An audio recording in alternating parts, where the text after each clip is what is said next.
Hey guys, I am back, and in this video we are going to be talking about packing our clothes in layers. Yes, so in camping, especially in the time of year that we're going camping, it's really important to have layers, because unlike in daily life when you can be like, oh okay, so it's going to be like 70 degrees out and it's going to get a little colder in the evenings, you're going to dress for just kind of a lot more of what you're going to experience in a building, and then a little bit of consideration for the time you're going to spend outside. So you'll probably put on pair of pants and then maybe have a sweater or a t-shirt, kind of like what I'm wearing today. And then, you know, if it gets warm inside, you can just take your cardigan off, your sweater off, and then you're just still good to go. But when you're camping, you are at the will of the weather all day long.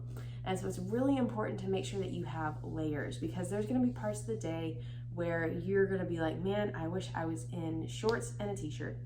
So you wanna make sure that you have shorts and a t-shirt. But then there's gonna be a lot of times a day where you're like, all right, where are my pants? Where's my sweater? I am cold. So here's what I recommend. I recommend making sure you have one pair of shorts, because it could get a little warmer. It could get up to like 80 one day. And so if we're out hiking, if you're on the fishing crew or you're going on a second hike, whatever it might be, you might be really wishing you had some shorts. So I recommend bringing like a pair of athletic shorts and then having a pair of pants you can put over them. So whether those are like warm-up pants or wind pants or sweatpants, something that you can be kind of moving around in and comfortable and warmer. And then if you start to get a little too hot in those pants, you can just take them right off and you have shorts on under. So I highly recommend those. And also for top layers, definitely long sleeve t-shirts or t-shirts. And then I recommend about 2 other layers you can use. So the first layer I'm representing with this lovely flannel shirt. So this flannel shirt is one of my favorite layers to pack because it has a good thickness. It provides just enough warmth so that if it's like it's a little chilly out, but I don't want to be wearing like a full jacket, the flannel is a solid choice. Now for you, this could also relate to something like a long sleeve t-shirt, something just a little thicker to keep you warm if it's just too cold for a long sleeve t-shirt, but it's not quite jacket weather.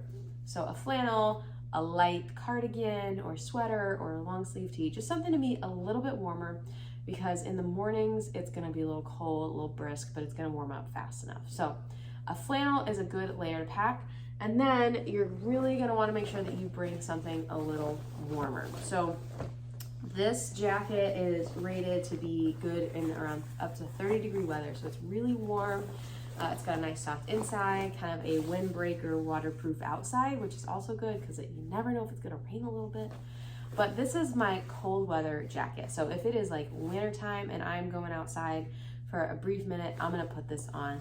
So this is good because at night when we're by the fire doing our stuff outside, it could get cold. So you wanna be prepared for potential cold weather, that the temperature could drop, and you wanna just make sure that you're gonna be comfortable. So bring a nicer jacket. You can even bring like a puffy jacket that packs down real small, because you just want to be safe. And then a pair of gloves is kind of up to you. A pair of gloves can be nice sometimes, but really what you need to do is check the weather before we go. If the weather is saying it's going to potentially rain, make sure you bring a rain jacket. If the weather is showing 0 sign for rain, you don't need to worry about it.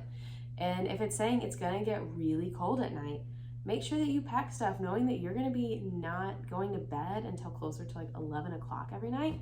So you're gonna be outside in whatever that weather is at 11 o'clock at night. So you just wanna be prepared for that. Thick socks are always good.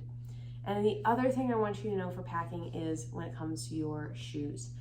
First, you are going to need a pair of shoes that you can go for a little hike in.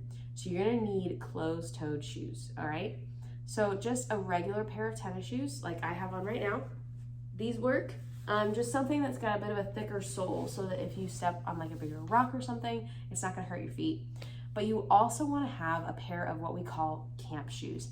And camp shoes are just something that you can easily slip on and slip out of when you're walking around the site. Because if you need to get up in the middle of the night to go to the bathroom, you don't want to be fumbling around pulling on your tennis shoes as you stand outside the tent, because you don't bring shoes inside the tent, and it's not good, not fun. So I recommend bringing a pair of sandals or flip-flops, or my favorite Chacos, just because they're easy to get in and out of and walk around if you're not going to be doing anything too crazy.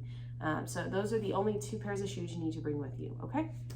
Now, again, if you have any questions about clothing, packing, all that jazz, please come talk to me. I recommend bringing just like 1 extra pair of clothes because we are going to be doing some pretty physical stuff on Saturday. You might get sweaty, you might want to change out of it, you might get dirty. So I recommend bringing just an extra shirt usually when we camp. But if there's anything else you might need or questions you might have, please come talk to me. It's going to be a wonderful experience, and I'm going to see you guys when we go camping.